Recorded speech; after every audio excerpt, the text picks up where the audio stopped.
Ja, einen schönen guten Tag an Sie alle. Ich begrüße Sie ganz herzlich hier bei uns. Wir entführen Sie jetzt in die slowenischen Berge. Denn Slowenien ist nicht nur das Land mit der dichtesten Dichte an Dichtern, was Sie jetzt schon ein paar Mal auf dieser Messe wahrscheinlich gehört haben, sondern auch das Land mit der dichtesten Dichte an Alpinisten und Menschen, die über Alpinismus schreiben, wage ich mal zu behaupten. Bergsteigen, Alpinismus gehört zu unserer DNA in Slowenien, zu unserem Selbstverständnis. Und wir möchten heute hier als Ausgangspunkt erinnern an ein Buch aus diesem Genre, was in Slowenien zu einem absoluten Kultbuch geworden ist, Der Weg von Neza Plotnik.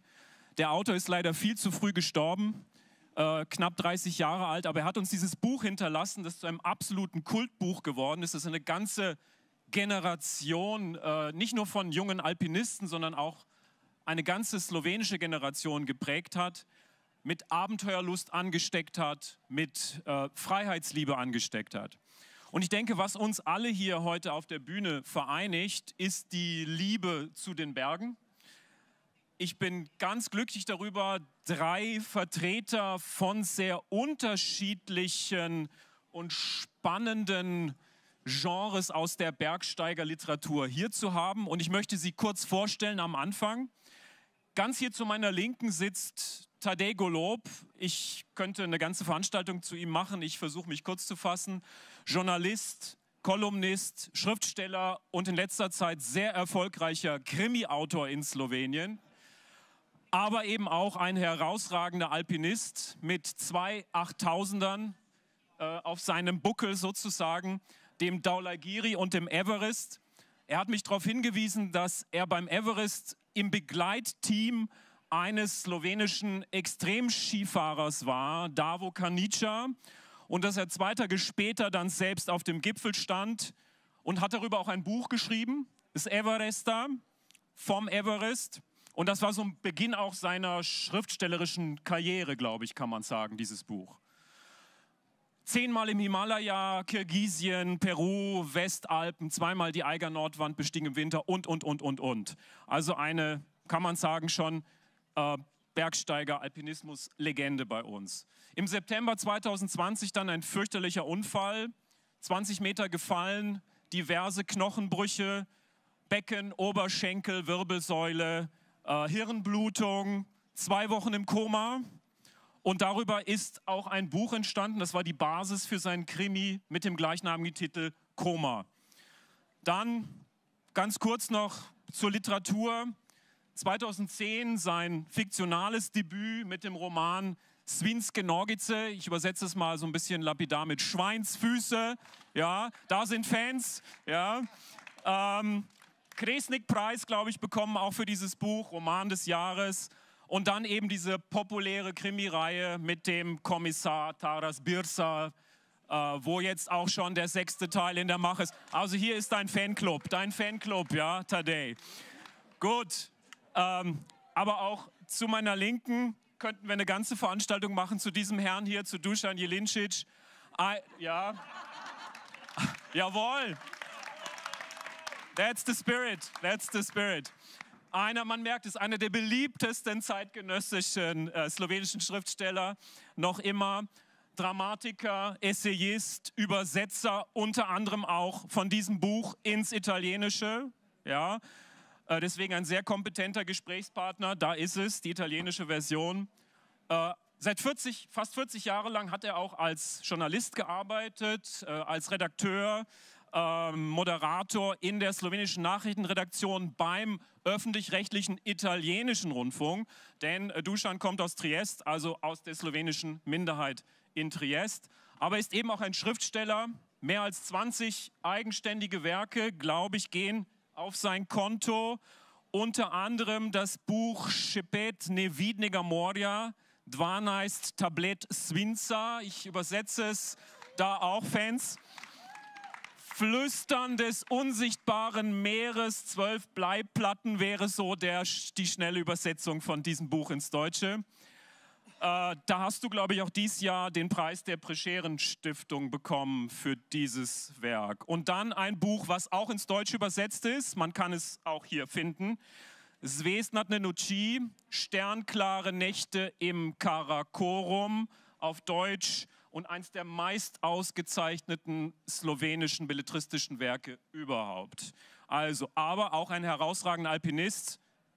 Broad Peak, Mount Everest, Gasherbrum 2. Das sind seine 3 8000er. Und last but not least, hier zu meiner Rechten, Jakob Kenda. Wir bewegen uns jetzt von der Vertikalen ein bisschen mehr in die Horizontale. Jakob Kenda ist der absolute Experte, der Papst des Langdistanzwanderns, des Fernwanderns in Deutschland. Darüber hat er auch 2 Bücher geschrieben, über die wir nachher noch ein bisschen reden werden. Er ist aber nicht nur Schriftsteller, er ist auch ein sehr renommierter Kulturmanager, Herausgeber etlicher Publikationen, ein sehr guter Übersetzer, auch ein sehr guter Kollege in Slowenien, vor allen Dingen bekannt durch seine Harry Potter Übersetzungen, die ihm auch einen Fanclub beschert haben, glaube ich, aber auch anderer junger Autoren. Also gute Stimmung hier, das gefällt mir, es gefällt mir. Man müsste aber auch erwähnen, dass er eben auch zeitgenössische Klassiker aus der Theaterliteratur übersetzt hat, andere junge Autoren, auch viele nationale und internationale Preise bekommen hat. Dann 2019 sein Debütroman, für den er auch den Preis als bestes literarisches Debüt bekommen hat und der auch auf Deutsch vorliegt. Und ich konnte mich glücklich schätzen, dieses Werk ins Deutsche übersetzen zu dürfen. Appalachian Trail, auf Slowenisch Appalaška Pot. Ein Buch, was auch ausgezeichnet wurde als der beste Reiseroman. 3500 Kilometer durch Amerika, durch die Berglandschaft Amerikas. Der erste Slowene, der diese Leistung vollbracht hat. Ja. Ja, eine sehr geistreiche, sehr humorvolle Erzählung über die Faszination dieses Langdistanzwanderns. Man erfährt sehr viel über diese spezielle Subkultur fast schon. Ja. Aber auch über die USA, die Menschen, denen er unterwegs begegnet ist. Und dann die Fortsetzung von diesem Buch, die Transversale, der zweite Teil einer Trilogie. Ein drittes Buch folgt noch. Er hat diese Transversale, das ist ein 1200 Kilometer langer Weg, der durch Slowenien führt und der auch, wo man 70 Kilometer Höhe überwinden muss, also 8-mal Everest ungefähr, ja, sowas, ne? Aber eben auf 1200 Kilometern und es ist auch so ein bisschen so ein Mosaik der wichtigsten Aspekte, was so Slowenien ausmacht, was die Slowenen ausmacht. Also wenn Sie was über Slowenien lernen wollen, abseits von Reiseführern, kann ich das Buch empfehlen. Der Held ist Slowenien in diesem Buch und die slowenische Bergwelt. So, genug der Vorrede, jetzt wollen wir einsteigen und ich würde ganz gerne mit Dusan anfangen, weil du ja auch das Buch Pot ins Italienische übersetzt hast. Das ist ja ein absoluter Kultroman in Slowenien, der eben nicht nur Alpinisten anspricht, sondern eben eine ganze Generation angesprochen hat. Zu seiner Zeit, 1983, als dieses Buch erschienen ist, war das irgendwie was Revolutionäres im Bereich des Schreibens über Bergerfahrungen. Dusan, was ist das Besondere an diesem Buch? Woran unterscheidet sich dieses Buch von herkömmlicher Bergliteratur, wie es sie vorher gab, vor Pot, vor der Weg? Torej tako, ta knjiga je išla leta 1981. Jaz takrat sem prebral že ogromno knjig prave literature. Kako sem prebral ogromno knjig tudi čiste alpinistične literature. In predvsem, kar sem opazil je to. Jaz sem prebral seveda dosti italijanskih knjig, dosti knjig prevedena v italijanščino, ne vem, francoskih avtorjev, ameriških avtorjev, nemških in tako dalje.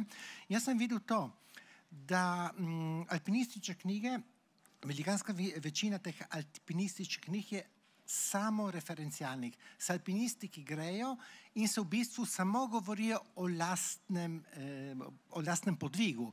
Ni, da se hvalijo, ampak avtomatično, če ti govoriš o lastnem podvigu, je podzavestno, se ti tako hvališ. To se pravi, da ti, ta knjiga govori samo o enih zunanjih pozitivnih vizijah, to se pravi, hočeš nočeš, govoriš o steni, o tako za. To se pravi, da govoriš samo zunanji okvir, ki je sicer zelo močen in že zato se knjige prodajo, ker je močen zunanji okvir, si vendar v Himalaji, nisi doma v mestu. Po drugi strani pa sem videl, da se izredno malo poudarja dušo. Jaz sem videl, pri meni je presenetilo pri Nejcu to, da Nejc je predvsem človek, potesen alpinist. Me je presenetilo, da on ni govoril, kako sem priden, pa paste Nejc, on je umrl leta 83.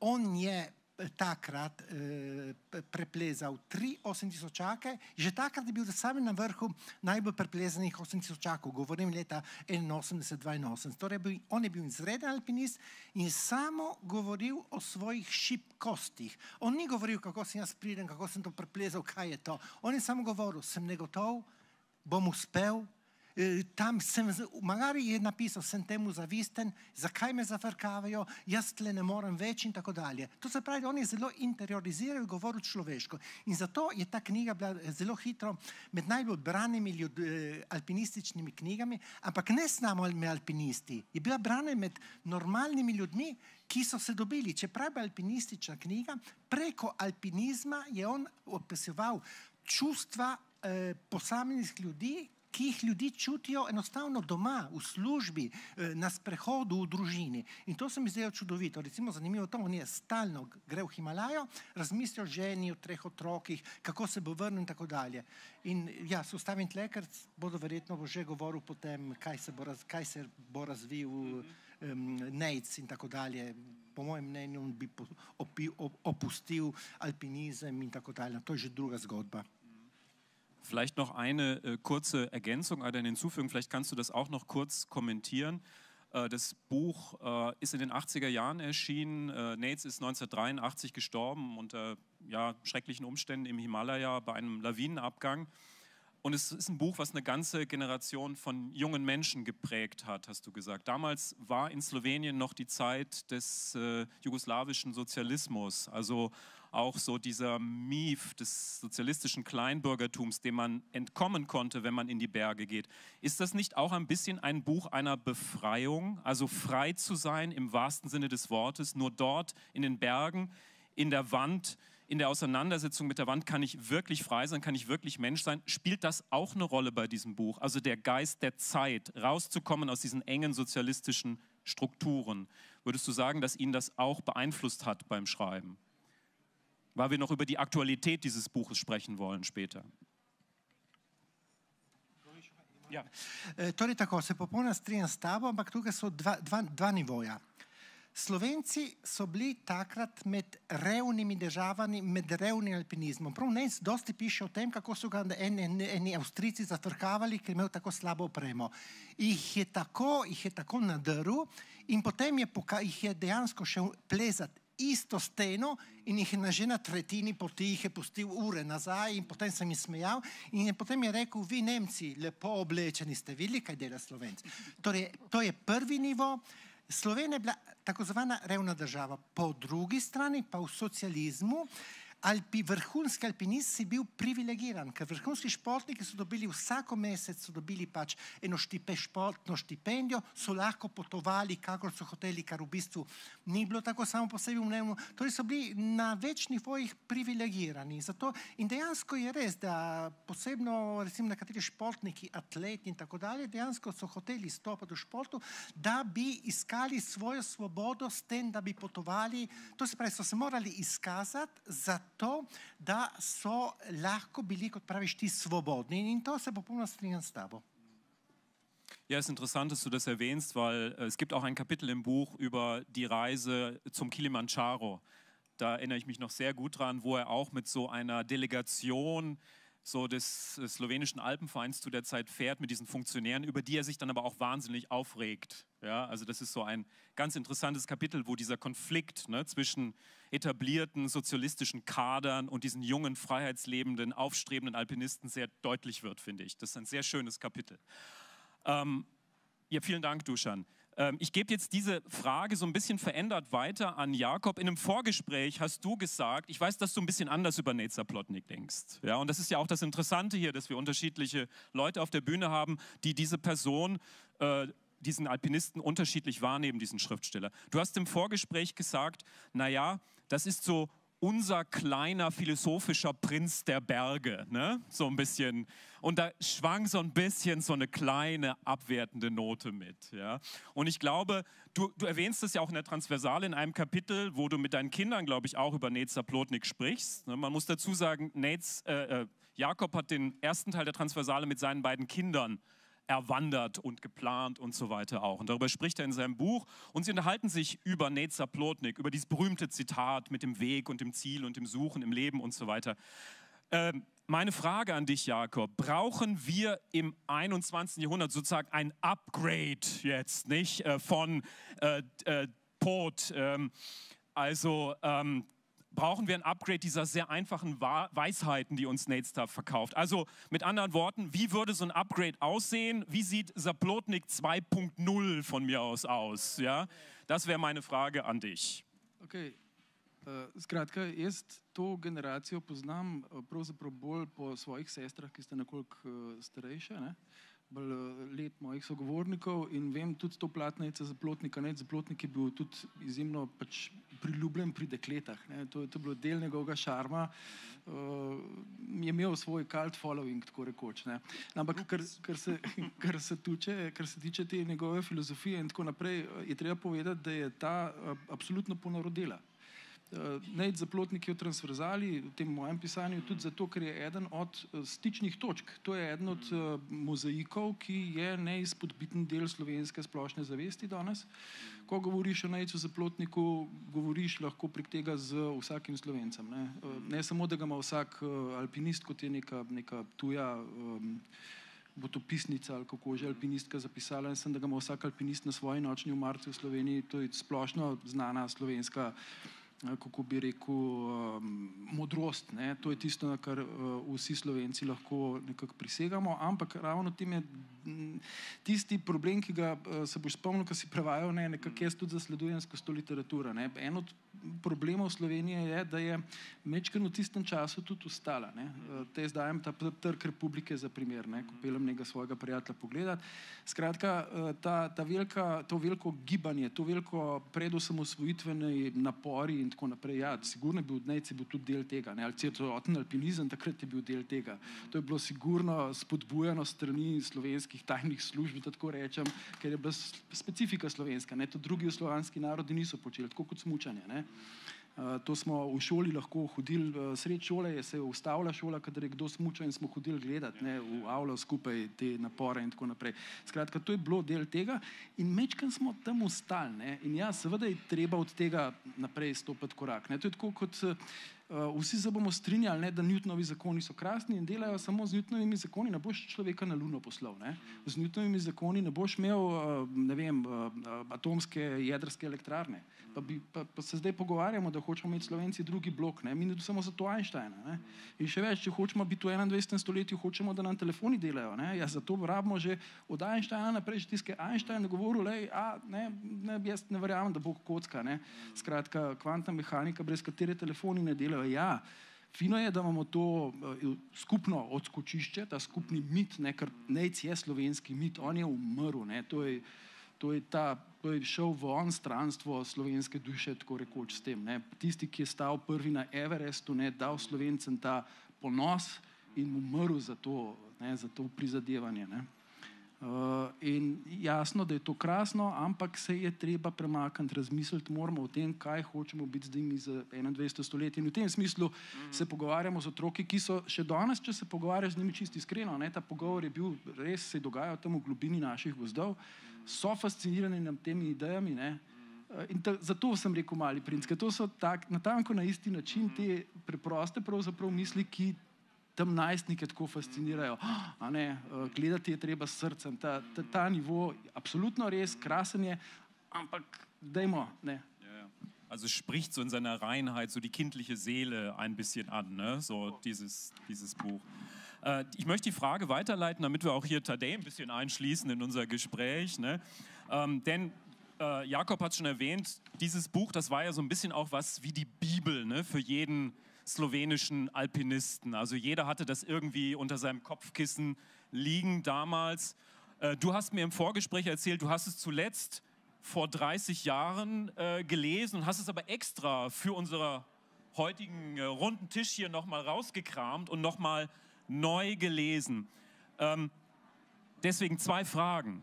Hat dich dieses Buch auch in irgendeiner Form, mit deiner Entwicklung als Alpinist, in deinem Nachdenken über das in die Berge gehen geprägt? Und die zweite Frage, die wir ja hier gerade schon versucht haben zu beantworten, ist dieses Buch deiner Meinung nach noch aktuell? Oder was ist davon noch aktuell? Kann man so noch über Alpinismus im 21. Jahrhundert schreiben, der sich ja auch verändert hat durch die Technisierung, durch das Selfie-Machen auf dem Gipfel, das Ego steht wieder sehr stark im Vordergrund, auch das Verkaufen der eigenen Leistungen. Deswegen diese 2 Fragen. Hat es dich geprägt und ist es noch aktuell? Ja, to je bila v bistvu ena od knjig, zaradi katerih sem jaz začel se ukvarjati z alpinizmom. Ne. Mi smo eno težavo in sicer ta, da sproti pozabim vse, kar sem prebral. Ne. Tako da recimo od knjige Vojna in mir mi je ostalo le to 2 imen, nek Pierre nastopa tam Kutuzov, da je bila bitka pri Borodino in da je Napoleon zasedel Moskvo in to je v bistvu vse, kar izvemo 1000 strani debeli knjigi. Ne. Tako da sem tudi to pozabil. Od Nejca Zaplotnika sem si zapomnil edino to, preden sem se lotil ponovnega branja zaradi tega srečanja, edino to, da je za plezanje zahteva večjo koncentracijo kot seks. Ne. Zdaj, ko smo že pri tem drugačno koncentracijo, no pustimo. Tako da sem se lotil še enkrat, ker in tudi jaz sem na nek tak način razmišljal, da je to neko najstniško čtivo in da bom zdaj, ko ga bom prebral ponovno, na nek način doživel realitetno kontrolo. Ne. Ampak v bistvu se ne strinjam s tem. Jaz mislim, da je to preprosto čudovita knjiga in da v marsičem knjige, ki jih zdaj nastajajo s podobno tematiko, so korak nazaj, ne pa naprej. Tako da jaz mislim, da je to izjemno aktualna knjiga. No. Vielen Dank. Ein schöner Vergleich mit dem Sex, das werden wir uns sicherlich alle merken. Ja. Ich komme noch mal zu dir, weil du bist ja ein Kollege, du hast so wie ich dieses Buch übersetzt, hast eine besondere Innenperspektive, glaube ich, die vielleicht, wir sind ja andere Leser, ne? Also wir Übersetzer lesen ja anders, wir müssen uns wirklich über viele Textstellen sehr intensiv Gedanken machen, wir können nicht einfach drüber hinweglesen. Und auch du hast mir im Vorgespräch erzählt, dass diese besondere Schreibweise von Nates, dieses von innen nach außen schreiben, hast du, glaube ich, gesagt. Also, dass man seine Schwächen und Zweifel thematisiert und eben nicht nur den heroischen Kampf mit der Wand irgendwie in den Vordergrund stellt, dass das immer noch aktuell ist, dass man so immer noch über Alpinismus schreibt. Du bist ja selbst Alpinist, dass man so immer noch schreiben kann. Kannst du das vielleicht noch ein bisschen ausführen, weil wir gerade bei diesem Thema sind? Was ist noch aktuell, ne, von diesem Buch? Ja? Könntest du da vielleicht noch ein bisschen was zu sagen? Was hast du damit gemeint, mit diesem von innen nach außen schreiben? To se pravi, jaz mislim, da je Nates aktualen zato, ker on je tisto sicer ne banalno, ampak vsem znano rečenico, da če iščeš pot, če iščeš cilj, ko ga dosežeš, si prazen, če pa iščeš pot, ne boš imel cilj vedno vse v sebi. To seveda ni on napisal prvi, podobno so bili že Platoni in Sokrati in Nietzsche in tako dalje. Ampak kar je najvažnejše je to, da on je to s svojim življenjem realiziral. To. On je dejansko svoj cilj vsak dan rekel, svojimi dejanji je dokazal, da ta njegov cilj ni pot. S tem je prvič je bil dosleden in doslednem bralcem in ljudem ugaja in drugič je spremenil žanrsko literaturo, tudi uradno, preko bralcev in potem posredno preko literarnih kritikov, je spremenil v pravo literaturo. Jaz sem celo enkrat na enem slavističnem kongresu zelo izzivalno rekel, če lahko Proust napisal eno najlepših, najbolj kvalitetnih knjig vseh časov, to se pravi Iskanje izgubljenega časa, torej 7 knjig, 7000 strani. In dejansko se to dogaja v eni sobi, v eni ulici v Parizu, v enem pristaniškem, v enem turističnem mestecu ob morju.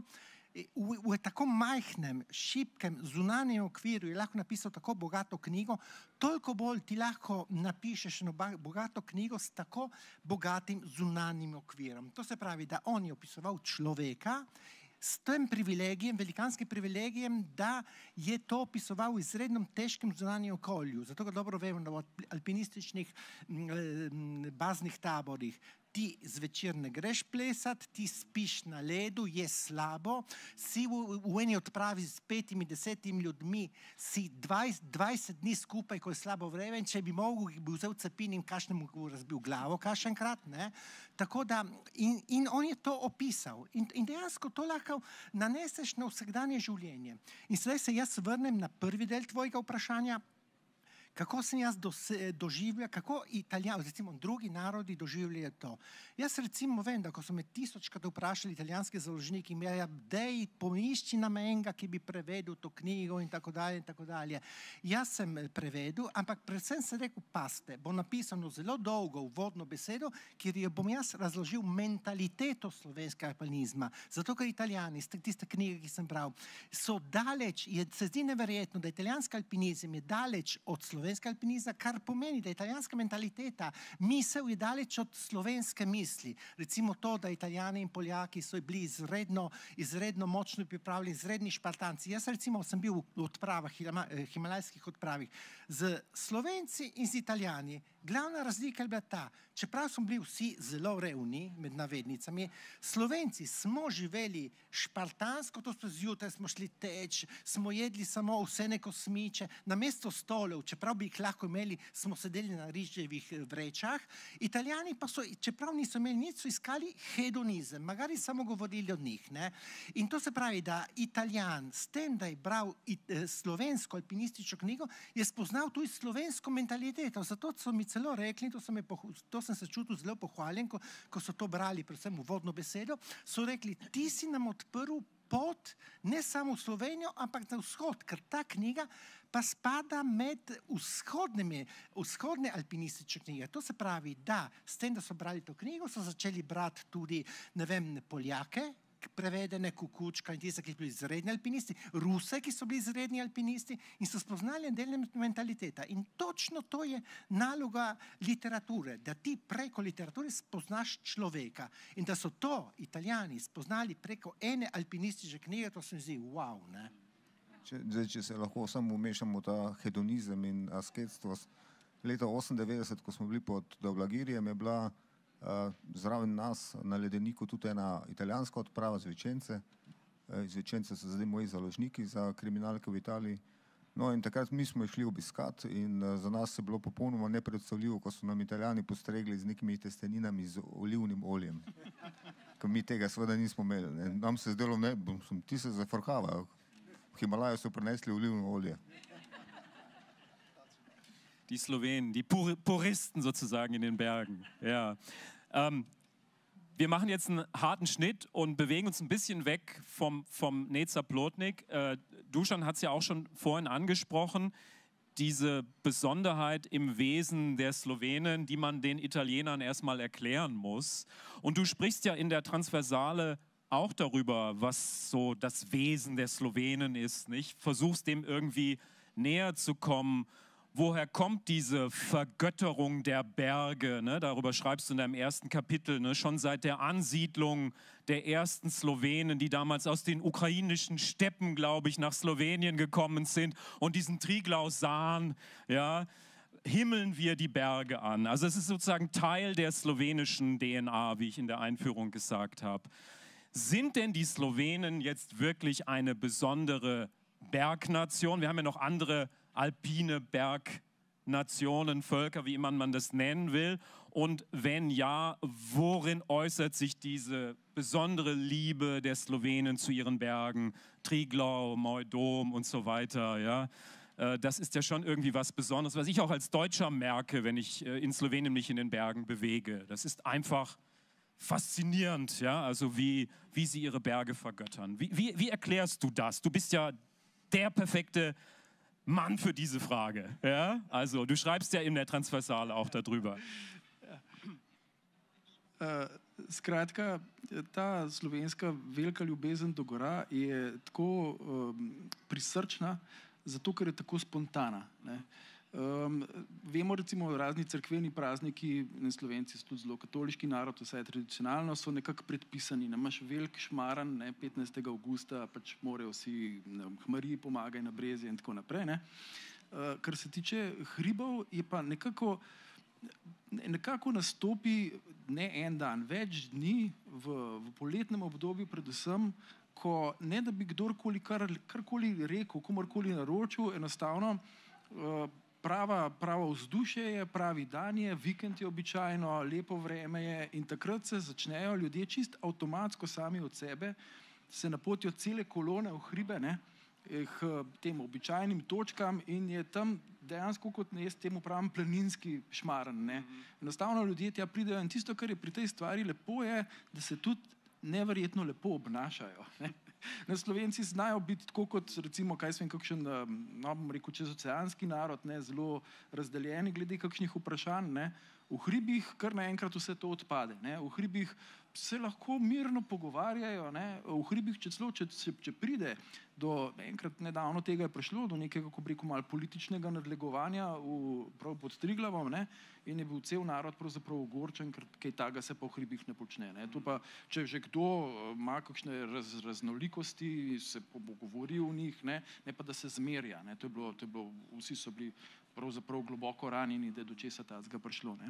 Skratka, hribi so bili tudi od nekdaj nekaj, kar nas združuje, noben se ne pritožuje, noben ni siten starc, ki bi rekel, joj, tamle se en otrok dere, ne, moti moj mir, to je popolnoma normalno, psički skačejo levo, desno, popolnoma normalno, kaj se polije in seveda tisto, kar je bistveno, tam se izkažejo tudi še kakšne druge slovenske ljubezni. Ne.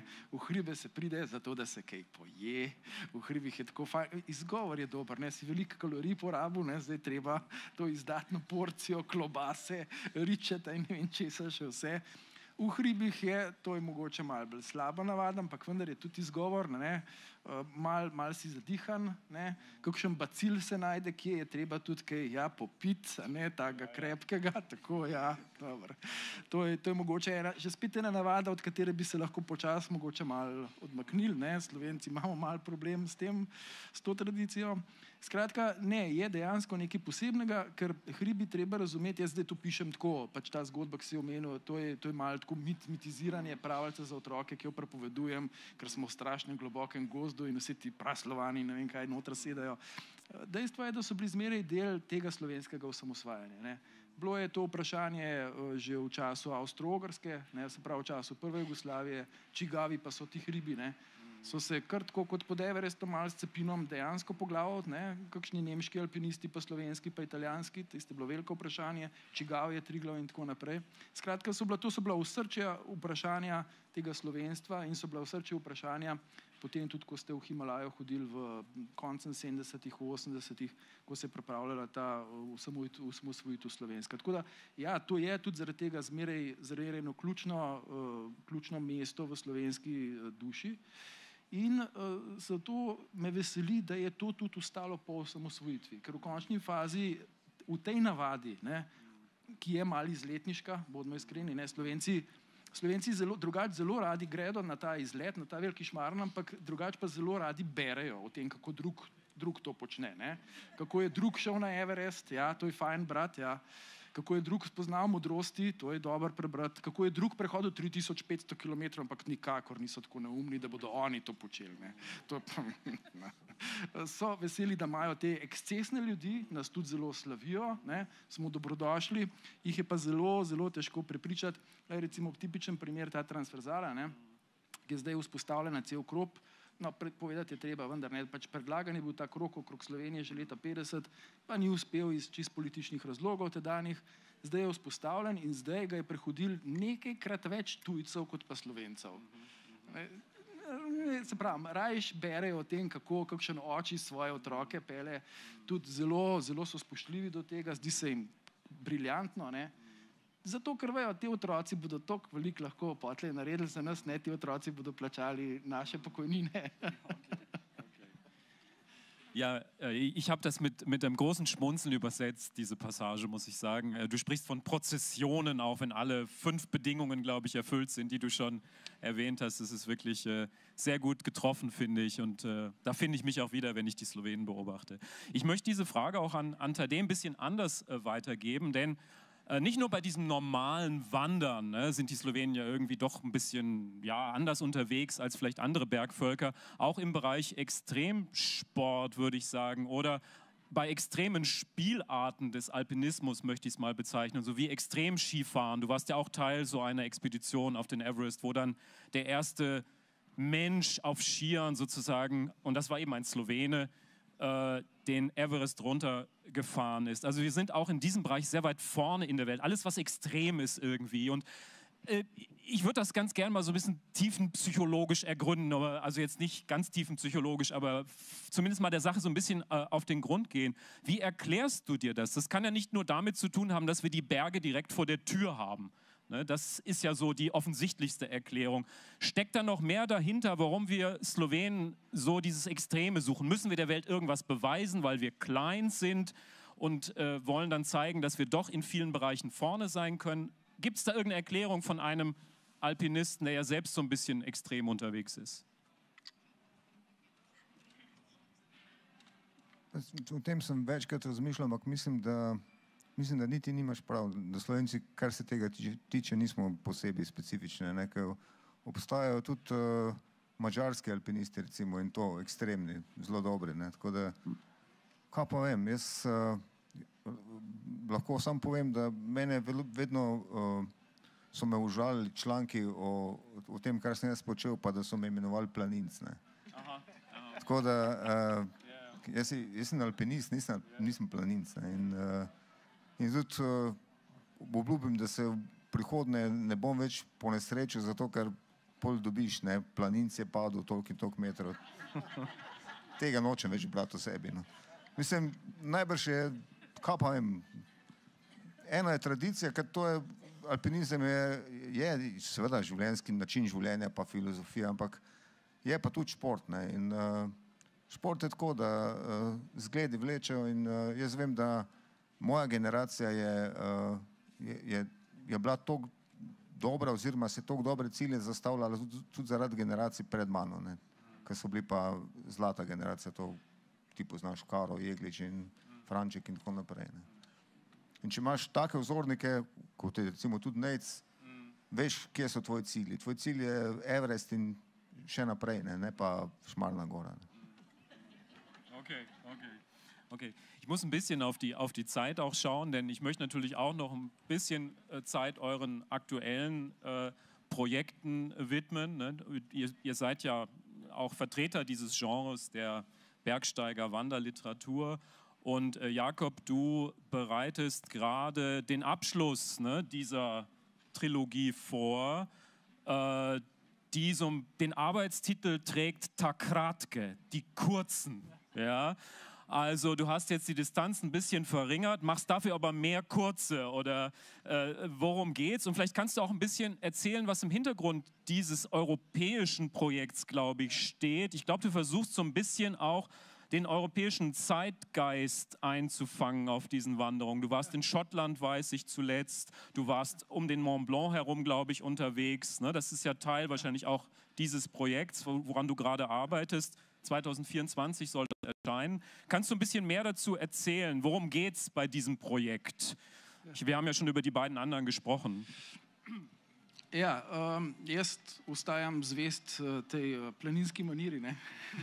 Tukaj treba povedati, tu smo planinci in alpinisti v bistvu zelo veliki bratje, čist medicinsko dokazano, v isti svrhi, samo razlika, ki nas žene, je ta, da je koktejl majčkeno drugačen. Ne govorijo slučajno alpinisti o tem, da je tako kot seks, ker dejansko koktejl, ki se spojin, ki jih telo tvori, je natanko isti kot pri spolnem odnosu in je podoben tudi seveda pri pohodništvu, ampak pri pohodništvu je pa koktejl zelo podoben zaljubljenosti.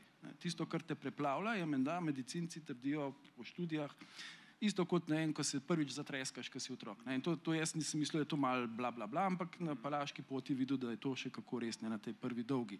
Zdaj tako, po Evropi bi si seveda lahko izbral tudi kakšno daljšo pot, ne, ampak trenutno je moje življenje tako, da tega pač ne omogoča.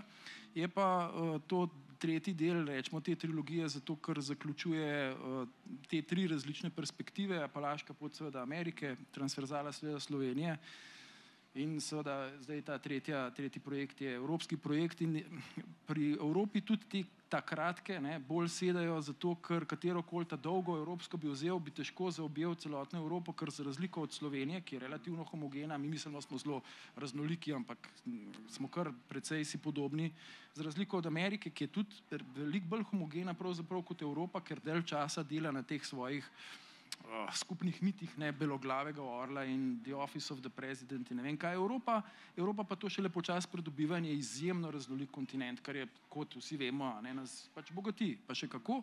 In je pravzaprav boljš, da se vzame zelo relativno kratke poti, ki so pa včasih daleč od tega, da bi jih pomiloval in govoril, mi jih zlahka jemal. Recimo letos v okviru tega šel na Cape Wrath Trail pa na Skytrail na Škotskem in Cape Wrath Trail v takem vremenu, kot smo ga bili deležni skupaj z mojimi sopohodniki, je pač 14 dni precejšnje pač fizičnega in siceršnjega napora. Če drugega ne moraš računati, da si 14 dni moker, neprestano, prepihan in tako dalje, je pa seveda eden tudi najlepših. In ja, v tem območju tega romana so nabrane take poti, ki bodo poskušale čim bolj Evropo predstaviti in so tudi, kako bi rekel, najbolj klasične poti pravzaprav na svoj način.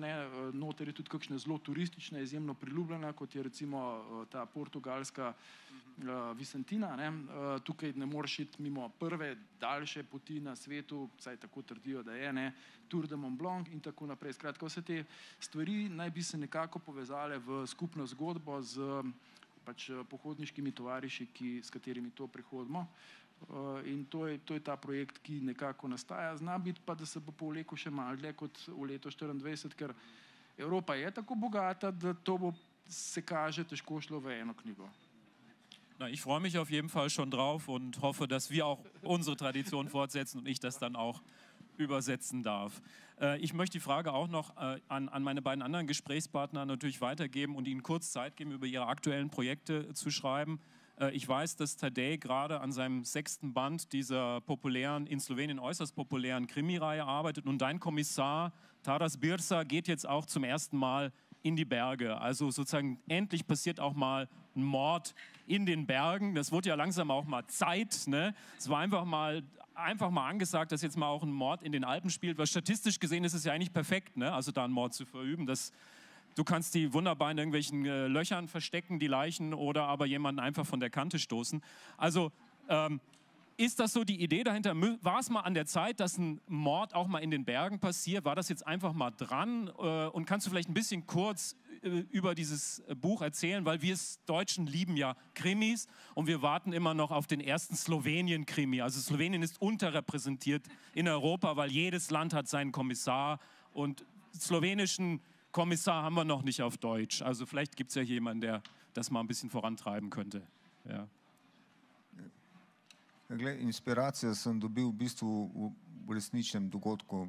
Lani, predlani, ne spomnim se točno, poleti je bila na Triglavu huda nevihta, v kateri se je znašlo kar precej planincev, in, v katere je udarila strela, več strel.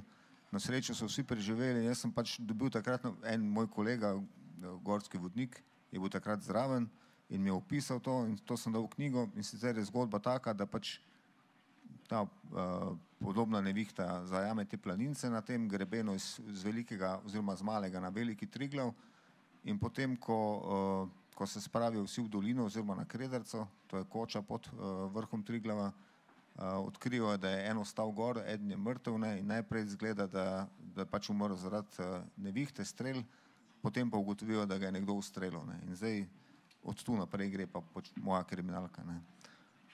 In ki bi rad, da bo v kratkem izide in da jo na knjižnem sejmu v Ljubljani predstavimo. To bo konec novembra. Ne. Super, wir freuen uns drauf. Na, da der Fanclub. Da, der Fanclub wieder. Sehr schön, sehr schön. Ich freue mich auch drauf. Und natürlich möchte ich auch Dusan noch die Gelegenheit geben. Hast du auch irgendwelche heißen Eisen im Feuer gerade? Irgendetwas, was du vorbereitest? Wir haben ja nicht mehr viel Zeit. Ich muss dich um eine kurze Antwort bitten, wie es immer in diesen Talkshows heißt. Ja. Ja. Torej, v 35 sekundah bom odgovoril.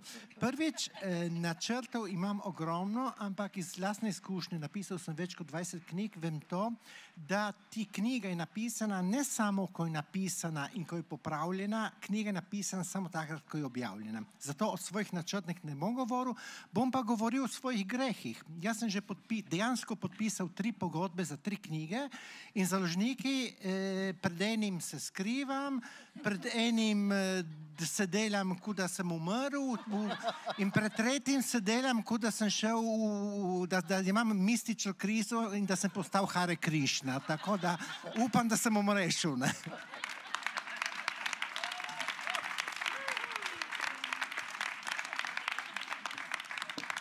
Ich würde sagen, das ist ein wunderbares Schlusswort. Ne? Da können wir jetzt nichts mehr draufsetzen. Ich möchte mich bei meinen wunderbaren Gesprächspartnern bedanken. Es war eine sehr lebendige Gesprächsrunde hier. Ich hoffe, Sie haben es genossen. Das Publikum ist reichhaltig hier und geblieben. Das ist immer ein gutes Zeichen. Ich möchte mich aber auch bedanken bei den Damen hinten in der Kabine, die hoffentlich, und ich bin mir sicher, einen wunderbaren Job gemacht haben. Unsere beiden Dolmetscherinnen, super Kolleginnen. Ja. Ein extra Applaus für euch, weil wir Übersetzer und Dolmetscher sind oft ein bisschen unsichtbar und man muss die Menschen auch mal besonders würdigen, die uns diese Kommunikation hier ermöglichen. Ja. Vielen Dank und ich wünsche Ihnen noch eine tolle Zeit hier auf der Buchmesse. Bei uns hier.